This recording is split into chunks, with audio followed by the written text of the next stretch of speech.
Problem असा झाला आहे की ग्रामीण भागामधल्या यांना जे मार्गदर्शन मिळालं पाहिजे त्याची कमतरता ही निश्चितपणाने आहे आणि ती जर भरून काढली तर आपल्या गावामध्ये राहून सुद्धा आपलं राहणीमान हे चांगल्या पद्धतीने आपण करू शकतो आणि उत्पन्नाची साधनं ही तिथूनही आपण निर्माण करू शकतो. फक्त शहरात येऊन नोकरी लागली म्हणजे आपण प्रगत झालो असं नसतं.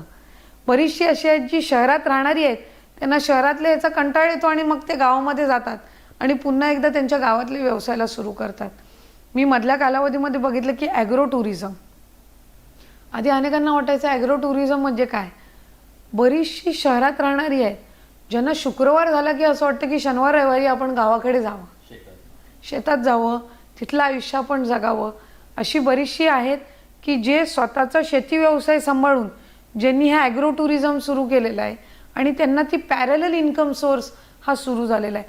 असे बरेचसे वेगवेगळे हे असतात, पण आपण त्यांच्यापर्यंत ते मार्गदर्शन जर दिलं तर मला वाटते निश्चितपणाने गावाकडची मुलं ही गावाकडे राहून चांगल्या पद्धतीनं उत्पन्नाची साधनं तयार करू शकतात.